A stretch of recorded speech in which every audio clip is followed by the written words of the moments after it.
Hello hi dear friends, Christmas സീരീസിൻ്റെ മറ്റൊരു video മറ്റൊരു എപ്പിസോഡ് എന്ന് തന്നെ പറയാം. നമ്മുടെ LN വ്ളോഗ്സിൻ്റെ 2025 ക്രിസ്മസ് സീരീസ്. കഴിഞ്ഞ കുറേ വർഷങ്ങളായി ഞാനിപ്പോൾ നിങ്ങളുമായിട്ട് ക്രിസ്മസ് സീരീസ് ഇങ്ങനെ ചെയ്തുകൊണ്ടേയിരിക്കുന്നു. ഒരു സന്തോഷമാണ് ഇതൊക്കെ. എൻ്റെ ഈ ഒരു കിച്ചണിൽ കണ്ടില്ലേ, നമ്മുടെ ഈ ടെറസ് കിച്ചൺ എന്ന് പറയുമ്പോൾ ഇതൊരു ഫെസ്റ്റീവ് മൂഡിലേക്ക് മാറിക്കഴിഞ്ഞു. ഇന്ന് എന്താ ചെയ്യാൻ പോകണമെന്നല്ലേ? ഇന്നൊരു സിമ്പിളായിട്ടുള്ള ഏറ്റവും എളുപ്പം ചെയ്യാൻ പറ്റുന്നൊരു കട്ട്ലേറ്റാണ് ഉണ്ടാക്കാൻ പോണത്. അപ്പോൾ നമ്മുടെ ക്രിസ്മസ് സമയത്ത് ബ്രേക്ക്ഫാസ്റ്റ് ആണെങ്കിലും ലഞ്ചാണെങ്കിലും ഡിന്നറാണെങ്കിലും വളരെ വളരെ സ്പെഷ്യലാണ്. അപ്പോൾ എല്ലാ വീട്ടമ്മമാർക്കും മെനു തീരുമാനിക്കണം. പഴയ ട്രഡീഷണൽ ആയിട്ടുള്ള വിഭവങ്ങളും വേണം, എന്നാൽ മോഡേൺ ആയിട്ടുള്ള കാര്യങ്ങൾ വേണമല്ലോ. കട്ട്ലേറ്റ് ഒരു പ്രധാന കാര്യമാണ്. അത് ചിക്കൻ കട്ട്ലേറ്റ് ആകാം, അല്ലെങ്കിൽ ബീഫ് കട്ട്ലേറ്റ് ആകാം, മട്ടൺ കട്ട്ലേറ്റ് ആകാം, അതല്ലെങ്കിൽ ഫിഷ് കട്ട്ലേറ്റ് ആകാം. നമ്മളൊരു ഫിഷ് കട്ട്ലേറ്റ് ചെയ്യാൻ പോകും. ആ ഫിഷ് എന്ന് പറയുമ്പോൾ ഞാനിവിടെ ചൂര അഥവാ ട്യൂണ ഫിഷിലാണ് ചെയ്യുന്നത്. ഇനി ചൂരയ്ക്ക് പകരം മോത പോലെയുള്ള മീനാകാം, നെമ്മീനും ആകാം, പക്ഷേ ഇത് കുറച്ചുകൂടെ ഉറപ്പുള്ള ഫ്ലഷ് ആയിരിക്കും ട്യൂണയ്ക്കൊക്കെ. അതായത് ചൂര, നല്ല ഫ്രഷ് ട്യൂണ എനിക്ക് കിട്ടിയിട്ടുണ്ടായിരുന്നു. ചൂര മീൻ ഇതേ നോക്കിക്കോളൂ, 1/2 കിലോ. ഇത് 1/2 കിലോ കഴുകി വൃത്തിയാക്കി കൊണ്ടുവന്നിട്ടുണ്ട്. ഈ ഒരു ഫിഷ് കട്ട്ലേറ്റിൻ്റെ മേക്കിംഗ് ഈസ് എൻറ്റയർലി ഡിഫറെൻറ്റ്. പ്രധാനമായിട്ട് നമ്മൾ ഒരുപാട് കാര്യങ്ങളൊന്നും വേണ്ട. ഇതിൻ്റെ കൂടെ ഒരു സവാള ഇടുന്നു, പിന്നെ ഒരു കഷ്ണം ഇഞ്ചി ഉണ്ടായിരുന്നു. ഇതിപ്പോൾ ഒരു 1.5 ടേബിൾ സ്പൂണോളം എന്ന് പറയാം, 1.5 ടേബിൾ സ്പൂൺ ഇഞ്ചി. പിന്നെ അതുപോലെ ഒരു 3 പച്ചമുളക് കഷ്ണങ്ങളാക്കിയത് സ്ലൈസ് ചെയ്തിട്ടിരിക്കുവാണ്. 1/4 ടീസ്പൂൺ ഗരം മസാല പൊടിച്ചത് ചേർക്കാം. 1/2 മുതൽ 1 ടീസ്പൂൺ, നിങ്ങൾക്ക് എരിവിനനുസരിച്ചിട്ട്. 1 ടീസ്പൂൺ കുരുമുളക് പൊടി. ഇത്രയും കാര്യങ്ങൾ ചേർത്ത് കഴിഞ്ഞു. ഇനി ഒരല്പം ഉപ്പും കൂടി ചേർക്കാം.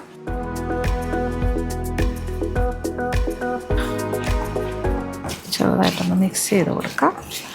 എല്ലാ കാര്യങ്ങളും എല്ലാ ഭാഗത്തേക്കും ആയിക്കോട്ടെ. ഇനി അടുപ്പ് കത്തിക്കട്ടെ.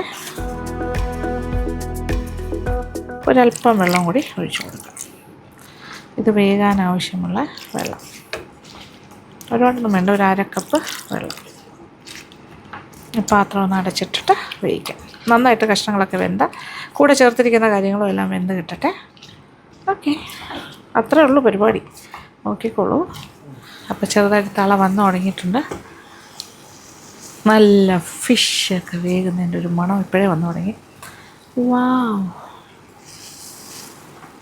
പച്ചമുളകും എല്ലാം മാറി കിട്ടും, ഇഞ്ചി, എല്ലാത്തിൻ്റെയും ടേസ്റ്റ് ഇറങ്ങണം. പാത്രം അടച്ചിടാം. അപ്പോൾ 1/2 കപ്പ് വെള്ളമാണ് നമ്മൾ ആദ്യം ഒഴിച്ചത്. ഇനി ഒരു 1/2 കപ്പ് വെള്ളം കൂടി ഒഴിച്ചു കൊടുക്കാം. നല്ല മണം.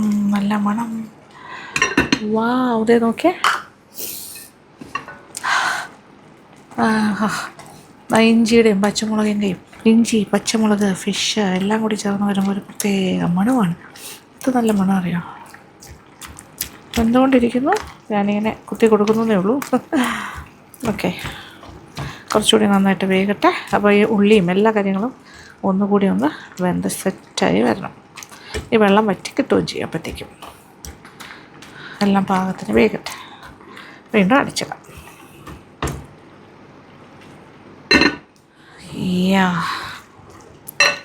ഞാൻ പറഞ്ഞല്ലോ, കംപ്ലീറ്റ് പാകത്തിന് വെന്തിട്ടുണ്ട്. വെള്ളമൊക്കെ വറ്റി. ഇനി നന്നായിട്ടൊന്ന് അടച്ചെടുക്കണം, എല്ലാം കൂടി ചേർത്തിട്ട്. ഒന്ന് തണുക്കട്ടെ. ഇതല്പം ഒന്ന് ഒരു വിധം കുറച്ചൊന്ന് തണുത്ത് കഴിഞ്ഞാൽ കൈകൊണ്ട് നന്നായിട്ട് നമുക്ക് കുഴയ്ക്കാൻ പറ്റും. അപ്പോൾ എന്തെങ്കിലും മുള്ളുണ്ടെങ്കിൽ വലിയ മുള്ളായിരിക്കും, അത് ഇളക്കി മാറ്റാനും പറ്റും. ഈ സമയത്ത് കുറവാണ്. ഇതിപ്പോൾ ബോൺലെസ് എന്ന് പറഞ്ഞ പോലെ എല്ലില്ലാത്ത കഷ്ണങ്ങളായിരുന്നു, അതിൻ്റെ മുള്ളില്ലാത്ത പീസസ്. അപ്പോൾ ഈ പച്ചമുളകും എല്ലാം അത്യാവശ്യം വെന്തിട്ടുണ്ട്, നന്നായിട്ട് വെന്തിട്ടുണ്ട്. ഉള്ളിയെല്ലാം ഇതിൻ്റെ കൂടെ നന്നായിട്ട് മിക്സായി കിട്ടും.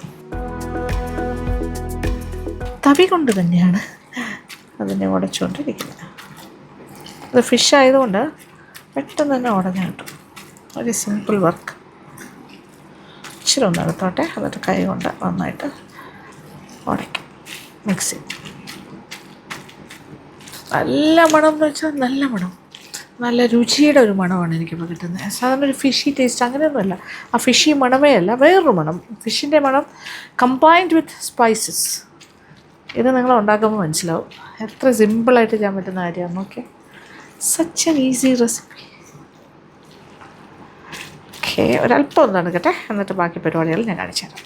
ബൈ ദ ടൈം നമുക്കൊരു കാര്യം ചെയ്യാം. 2 മുട്ട പൊട്ടിച്ച് അതിൻ്റെ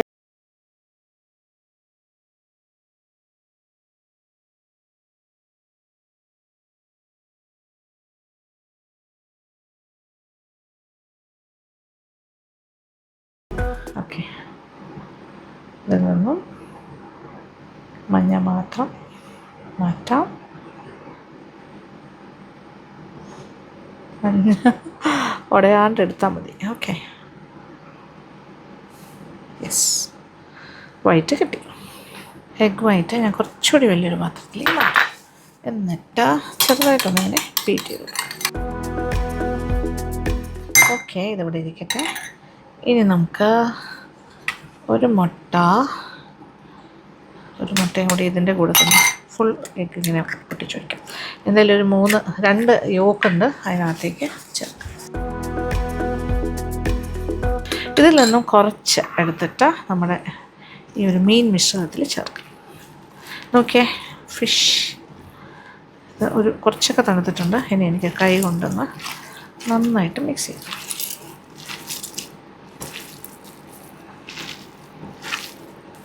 ഇഞ്ചിയും പച്ചമുളകും എല്ലാം, കുരുമുളക് പൊടിയും ആ എരിവിൻ്റെ കൂശിൻ്റെ എല്ലാ കാര്യങ്ങളും നന്നായിട്ട് ഉടഞ്ഞു വരുന്നുണ്ട്. ഇനി ഇതിലേക്ക് 2 കാര്യങ്ങൾ, ഒരു മുട്ട പൊട്ടിച്ച് വെച്ചിട്ടില്ലേ അതിൽ നിന്ന് കുറച്ച്, ഒരു മുട്ടയുടെ പകുതി എന്ന് പറയാൻ പാടില്ല, ഒരു ഹാഫ് മുട്ട.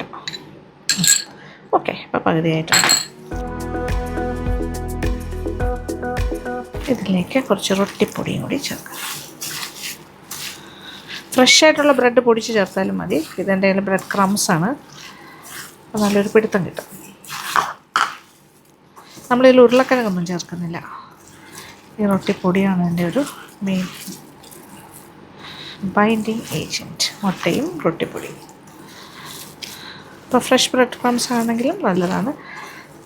ബ്രെഡ് വെറുതെ വാങ്ങിച്ചിട്ട് മിക്സിയിലിട്ട് പൊടിച്ചാൽ മതി. ഒരു 2-3 സ്ലൈസ് ബ്രെഡ് പൊടിച്ചെടുത്താൽ മതിയാവും. ആവശ്യാനുസരണം റൊട്ടിപ്പൊടി ചേർക്കും.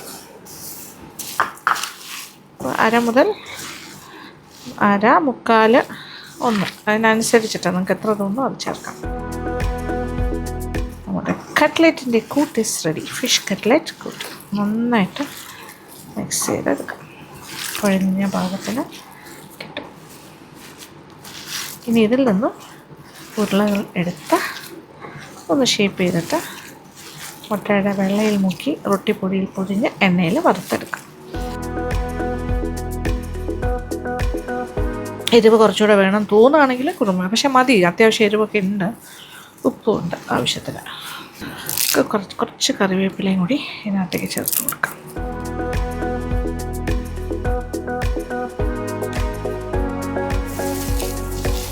ഇനി മല്ലിയില ചേർക്കാൻ ഇഷ്ടമാണെങ്കിൽ അതും ചേർക്കാം കേട്ടോ, പക്ഷേ നമ്മളൊരു നാടൻ ശൈലിയിൽ ചെയ്യുന്നു.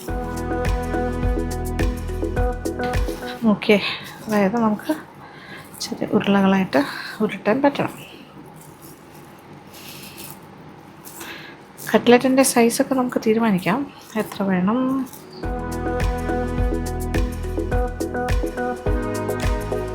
ഇത് നല്ല ചെറിയ ക്യൂട്ട് കട്ട്ലറ്റാണ്, ഓവൽ ഷേപ്പിൽ.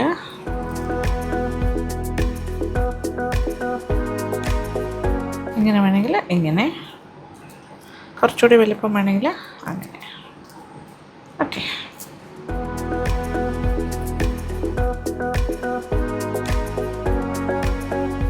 ഒരു ചെറിയ സൈസ്. ഇതിന് റൊട്ടിപ്പൊടിയിൽ മുക്കുന്നുണ്ടാവും, എഗ് വൈറ്റ് മുക്കിയിട്ട് അങ്ങനെയല്ലേ ചെയ്യുന്നത് നമ്മൾ, അപ്പോൾ കുറച്ചുകൂടി വലിപ്പം കിട്ടും.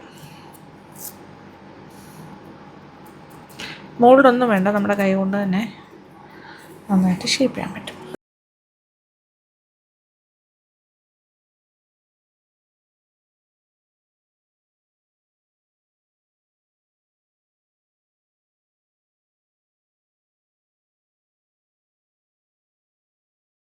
ആക്കണമെന്നുണ്ടെങ്കിൽ അകത്ത് യെല്ലോ കളർ വേണമെന്ന് തോന്നുന്നവർക്ക് വേണമെങ്കിൽ എന്താ ചെയ്യാന്ന് വെച്ചാൽ വേവിക്കുന്ന സമയത്ത് ഇച്ചിരി മഞ്ഞൾപ്പൊടിയും കൂടി ചേർത്താൽ മതി.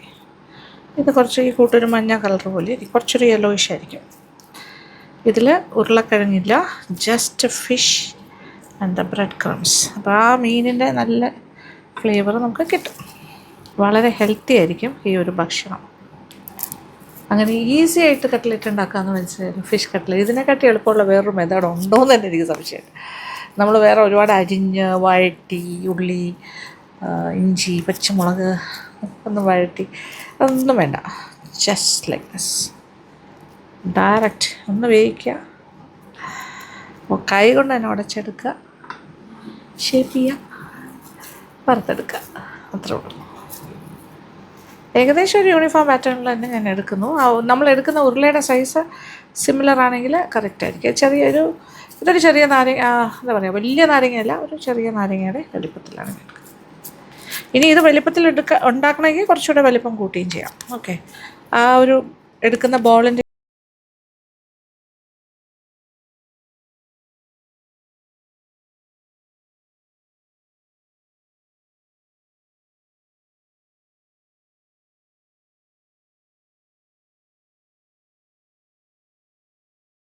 മൂന്ന് നാല് അഞ്ച് ആറ് 7 8 9 10 11 12 ഒരു 10-16 കട്ട്ലേറ്റ് കിട്ടുന്നുണ്ട് കേട്ടോ.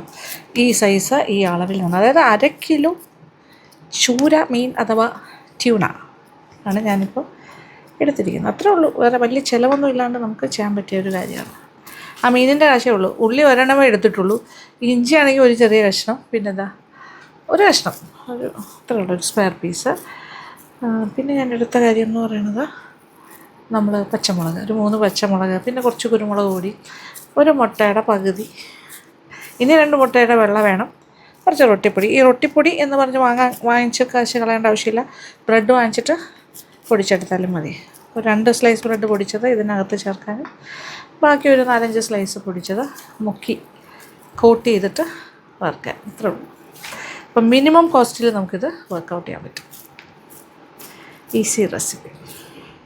17 കട്ട്ലേറ്റ് കിട്ടിയിട്ടുണ്ട് നമ്മൾ ഷേപ്പ് ചെയ്തെടുത്തപ്പോൾ. ഇനി എഗ് വൈറ്റ് ഉണ്ട്, പിന്നെന്താ റൊട്ടിപ്പൊടി ഇവിടെ റെഡി. പിന്നെ അടുത്ത പരിപാടി വെള്ളയിൽ മുക്കി റൊട്ടിപ്പൊടിയിൽ പൊതിഞ്ഞ് ഇവിടെ വയ്ക്കുന്നു. ബൈ ദ ടൈം നമുക്ക് കുറച്ച് എണ്ണ ചൂടാക്കാനായിട്ട് വയ്ക്കാം. വെളിച്ചെണ്ണയിൽ ഇഷ്ടമാണെങ്കിൽ ചെയ്യാം, അല്ലെങ്കിൽ സൺഫ്ലവർ ഓയിൽ പോലുള്ള ഏതെങ്കിലും ഒരു ന്യൂട്രൽ ഓയിൽ. കാര്യം വെളിച്ചെണ്ണ ഓക്കെ ടേസ്റ്റ് എനിക്ക്, പക്ഷേ ഇങ്ങനത്തെ കാര്യങ്ങളൊക്കെ ചെയ്യുമ്പോൾ എനിക്ക് വെളിച്ചെണ്ണ വേണമെന്ന് തോന്നാറില്ല. അല്ലാത്ത എണ്ണയിലാണ്, പക്ഷെ നിങ്ങളുടെ ഇഷ്ടത്തിന് ചെയ്യാം കേട്ടോ. ഓക്കെ, എണ്ണ ഒഴിക്കാം.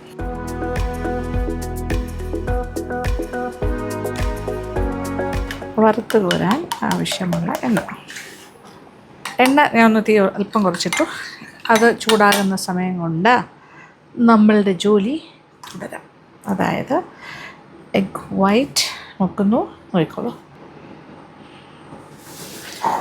റൊട്ടിപ്പൊടിയിൽ ഇങ്ങനെ പൊതിഞ്ഞെടുക്കും.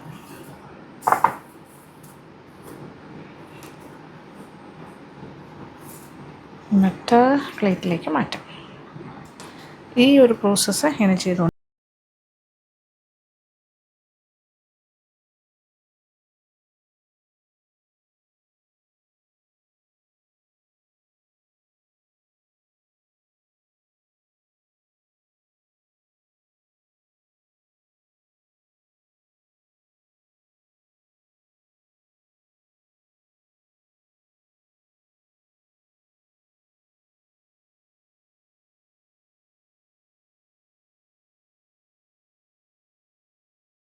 കംപ്ലീറ്റ് കട്ട്ലേറ്റും നമ്മളിങ്ങനെ എഗ് വൈറ്റിൽ മുക്കി ഇതുപോലെ ബ്രെഡ് ക്രംസിൽ പൊതിഞ്ഞെടുക്കാം.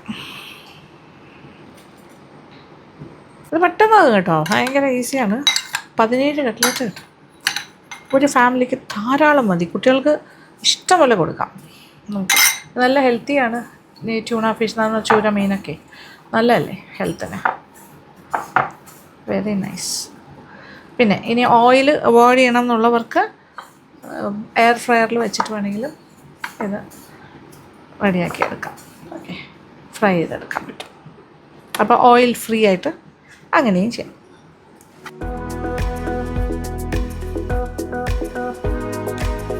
ഈ 2 എഗ് വൈറ്റ് കൊണ്ട് തന്നെ നമുക്ക് കംപ്ലീറ്റ് ഈ 17 കട്ട്ലേറ്റും കവർ ചെയ്യാൻ പറ്റും. നമ്മുടെ 17 ഫിഷ് കട്ട്ലേറ്റ് ഇസ് റെഡി എന്ന് പറഞ്ഞാൽ വറുക്കാനായിട്ട് റെഡി.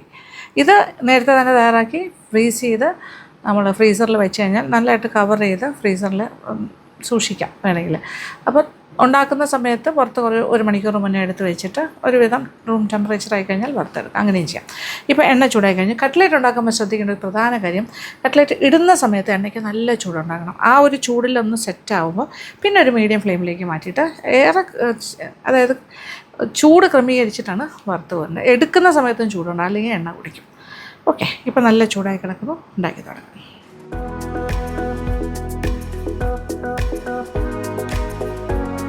പിന്നെ ഓവർ ക്രൗഡ് ചെയ്യാൻ പാടില്ല, അത് 3ാമത്തെ റൂള്.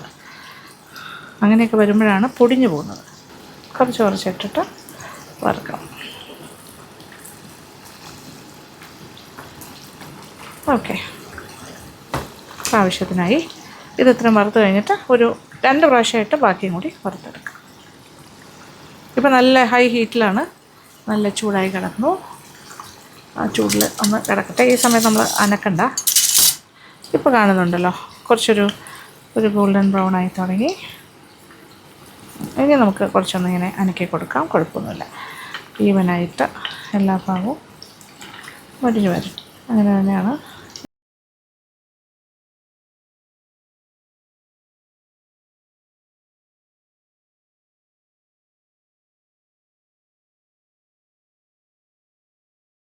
ാണ് നമ്മളത് എണ്ണയിൽ നിന്ന് മാറ്റേണ്ടത്. അപ്പോൾ ഞാൻ ഈ പറഞ്ഞ കാര്യങ്ങൾ പ്രത്യേകം ശ്രദ്ധിക്കുക. ഓക്കെ, ഒന്ന് സെറ്റായി ചെറുതായിട്ട് കളർ മാറുന്ന വരെ നമ്മൾ തൊടാനേ പാടില്ല. ഓക്കെ, അത് കഴിഞ്ഞാൽ ഇതിൻ്റെ പോലെ തിരിച്ച് മറിച്ചൊക്കെ ഇട്ട് കൊടുക്കാം, നോ പ്രോബ്ലം. അപ്പോൾ ഇപ്പോൾ നല്ല തീയിലാണ്. ഇനി വേണമെങ്കിൽ മീഡിയം ഫ്ലെയിമിലേക്ക് മാറ്റാം. പിന്നെ എടുക്കാറാകുമ്പോൾ വീണ്ടും തീ കൂട്ടിയിട്ട് എടുത്താൽ മതി.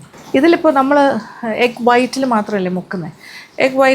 എഗ്ഗിൻ്റെ യോക്കും കൂടി ചേർന്ന് മഞ്ഞയും കൂടി ചേർന്ന് മുക്കുകയാണെങ്കിൽ ഒരു എണ്ണ പതയാനുള്ളൊരു ടെൻഡൻസി ഉണ്ട്. അതുകൊണ്ടാണ് അങ്ങനെ മാറ്റുന്നത്. പിന്നെ ഇതല്ലാന്നുണ്ടെങ്കിൽ ലൈറ്റായിട്ട് മൈദാമാവ് ലൈറ്റായിട്ട് കലക്കിയിട്ട് അതിൽ മുക്കി ബ്രെഡ് ക്രംസിൽ റോൾ ചെയ്തും ചെയ്യാം. പിന്നെന്താ പറയുക, ഈ മുട്ടയുടെ വൈറ്റിൻ്റെ കൂടെ തന്നെ ഇച്ചിരി മൈദയോ കോൺഫ്ലോറോ കൂടി ആഡ് ചെയ്തിട്ട് വേണമെങ്കിലും ഇങ്ങനെ ചെയ്യാം. പക്ഷേ അതിനൊന്നും ആവശ്യം വരില്ല. നന്നായിട്ട് നല്ല ബ്രെഡ് ക്രംസാണ്. നമ്മൾ കൂട്ടെല്ലാം കറക്റ്റാണെങ്കിൽ പെർഫെക്റ്റ് ആയിട്ടുള്ള കട്ട്ലേറ്റായിട്ട് തന്നെ വരും. ആ ഒരു ഗോൾഡൻ ബ്രൗൺ ആകുമ്പോൾ എണ്ണയിൽ നിന്നും മാറ്റും. നമ്മുടെ കട്ട്ലേറ്റിൻ്റെ കളർ നോക്കൂ, ഗോൾഡൻ ബ്രൗൺ. ഇപ്പോൾ ഞാൻ മീഡിയം ഫ്ലെയിമിൽ നിന്നും വീണ്ടും ഹൈ ഫ്ലെയിമിലേക്ക് മാറ്റി. ഇനി എടുക്കാറായിട്ടുണ്ട്. ഓക്കെ, ഒട്ടും തന്നെ എണ്ണ കുടിക്കാണ്ട് നല്ലതായിട്ട് കിട്ടണം. അപ്പോൾ ഇതിൻ്റെ അടുപ്പിൻ്റെ തീയുടെ ക്രമീകരണം വളരെ ഇമ്പോർട്ടൻ്റ് ആണ്. ഞാൻ പറഞ്ഞല്ലോ, അതുപോലെ ചെയ്താൽ മതി. ഇതേപോലെ നമ്മുടെ കുട്ടി കുട്ടി കട്ട്ലേറ്റ്. യെസ്, ചെറിയ പരിപ്പോട മാതിരി ഉണ്ടല്ലേ കണ്ടിട്ട്. യാ, ക്രിസ്പി ആൻഡ് ഔട്ട് സൈഡ്, ഉൾഭാഗം നല്ല സോഫ്റ്റ് ആയിരിക്കും. 200 മുക്കലും കൂടി ഉണ്ട് കേട്ടോ. അതനുസരിച്ചിട്ടാണ് നമ്മൾ എണ്ണയിൽ നിന്ന് മാറ്റേണ്ടത്.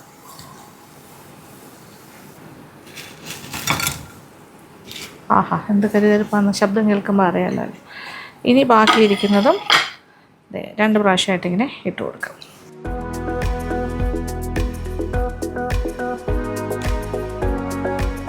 ഒരു 7 എണ്ണമാണ് ആദ്യത്തേൽ ഇതെടുത്തത്. ഇപ്പം വീണ്ടും ഒരു 7.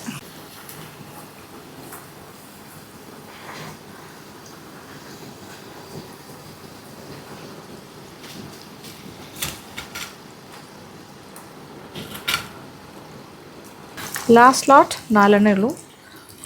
ഓക്കെ, ഇതും കൂടി വറുത്ത് കഴിഞ്ഞാൽ നമ്മുടെ fish cutlet is ready. Okay, last lot. അങ്ങനെ ഫൈനലി നമ്മുടെ കട്ട്ലേറ്റ് എല്ലാം തന്നെ റെഡി. തീ ഓഫ് ചെയ്തു.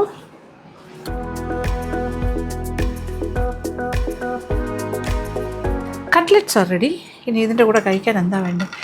ചെല്ലാസ് എന്ന് പറയുമ്പോൾ സവാളയാണ്. സവാള, പച്ചമുളക്, അത് നന്നായിട്ടൊന്ന് എന്താ പറയുക, കുറച്ച് ആദ്യം സവാളയിൽ ഇച്ചിരി ഉപ്പിടാം. 2 സവാള എടുത്ത്, ചെറിയ സവാളയായിരുന്നു. ഓക്കെ, ഇച്ചിരി ഉപ്പിടട്ടെ. ഒരു പരിപാടിയാണ്. ഇച്ചിരി ഉപ്പ് അത് നന്നായിട്ടൊന്ന് ഞെരടി കൊടുക്കാം.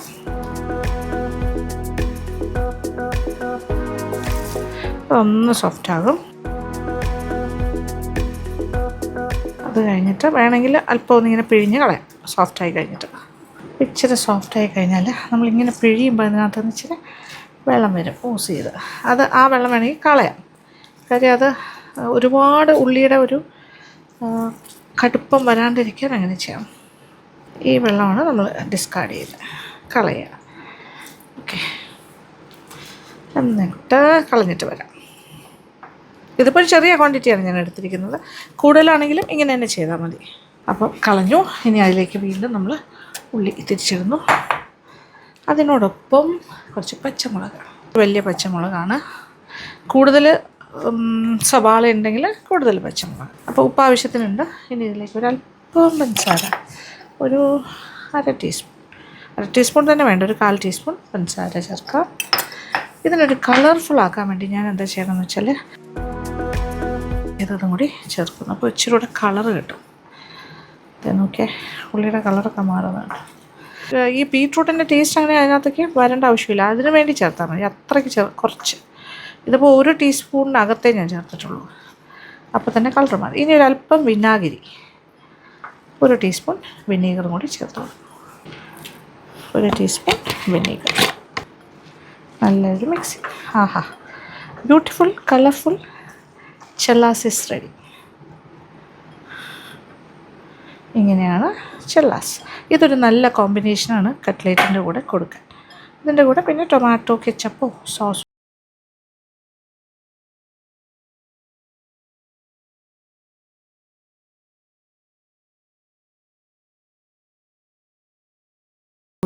Fish cutlet, easy fish cutlet, പക്ഷേ യമ്മി ടേസ്റ്റി. നിങ്ങൾ ഉണ്ടാക്കി നോക്കൂ. ഞാൻ വെറുതെ പറയുന്നതല്ല, അടിപൊളിയാണ്. With challas and sauce. Okay, എങ്ങനെയുണ്ട്? അടിപൊളിയല്ലേ? ഓക്കെ, എനിക്ക് ഭയങ്കര സന്തോഷം. കാര്യം നന്നായിട്ട് ഉണ്ടാക്കാൻ പറ്റുമ്പോൾ ഭയങ്കര ഹാപ്പിനെസ്സാണ്. കഴിച്ച് കാണിച്ചു തരാം രണ്ടാമത്. ഓക്കെ, നമുക്കൊരു കട്ട്ലറ്റ് കഴിക്കാം. ഒന്നാക്കുന്നില്ല, രണ്ടെടുക്കുന്നു. അതിൻ്റെ കരികരിപ്പ് ഞാൻ പറയാണ്ട് തന്നെ നമുക്ക് മനസ്സിലാവും. ഇനി നമ്മുടെ ചെല്ലാസ് ഇച്ചിരി ഇടട്ടെ സൈഡിലേക്ക്. Okay, and kitchen. യെസ്, ഇതിൻ്റെ ഉൾഭാഗം ദേ നോക്കിക്കോളൂ. Yes, wow. അങ്ങനെ ചൂട് ചൂട് കട്ട്ലറ്റ് വിത്ത് ചെല്ലാസ് കഴിക്കാൻ പോകും.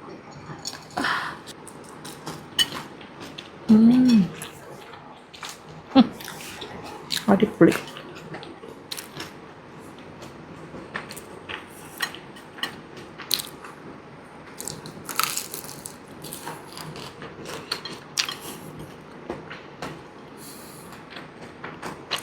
No words. നിങ്ങൾ ഉണ്ടാക്കി തന്നെ അറിയണം.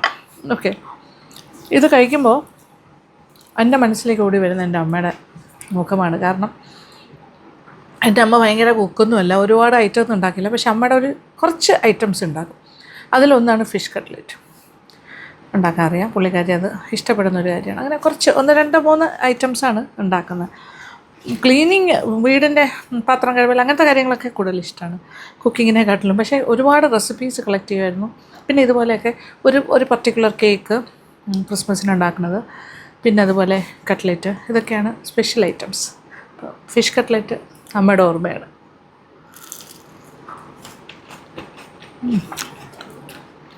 To good.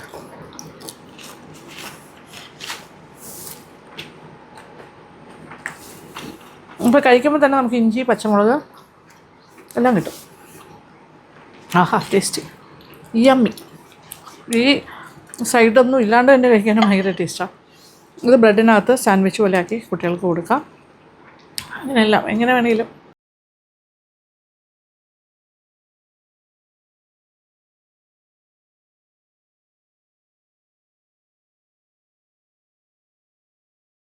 എന്ന് വിചാരിക്കട്ടെ. നിങ്ങൾക്ക് ഈ റെസിപ്പി നിങ്ങൾക്ക് ഫോളോ ചെയ്യാവുന്നതാണ്. ഇപ്രാവശ്യത്തെ ക്രിസ്മസ് ആഘോഷങ്ങളുടെ ഭാഗമായിട്ട് എൽഎൻ വ്ളോഗ്സിൻ്റെ ഈ ഒരു ഈസി ഫിഷ് കട്ട്ലറ്റ് റെസിപ്പിയും കൂടി ട്രൈ ഔട്ട്. അപ്പോൾ മെനു ഉണ്ടാക്കുമ്പോൾ ബ്രേക്ക്ഫാസ്റ്റ് ലഞ്ചിനൊക്കെ ഉണ്ടാക്കുന്ന മെനുവിലോ അല്ലെങ്കിൽ ഡിന്നറിലോ ഈ ഒരു കട്ട്ലറ്റും കൂടി ഉൾക്കൊള്ളിക്കാൻ നോക്കുക. എനിക്ക് സന്തോഷമാവും. അപ്പോൾ അതിന് മുന്നേ തന്നെ ഉണ്ടാക്കി നോക്കാമല്ലോ. ഉണ്ടാക്കി നോക്കിയിട്ട് നിങ്ങൾക്ക് ഇഷ്ടപ്പെടുവാണെങ്കിൽ എനിക്ക് എന്താ പറയുക ഫീഡ്ബാക്ക് തരാൻ മറക്കണ്ട, കമൻറ്റ് ബോക്സിലേക്ക് വരണം. ഓക്കെ, അപ്പോൾ നമ്മുടെ ക്രിസ്മസ് സീരീസ് തീർന്നിട്ടില്ല, ഇനിയും തുടർന്നുകൊണ്ടേയിരിക്കുന്നു.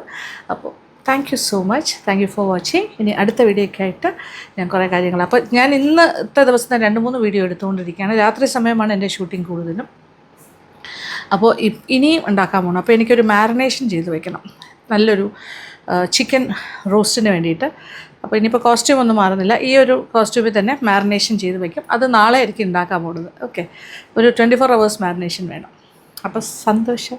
Thank you so much. Thank you for watching and keep on watching Lakshmi Nair vlogs. മറക്കാതെ കാണുക ക്രിസ്മസ് സീരീസ്. ബൈ.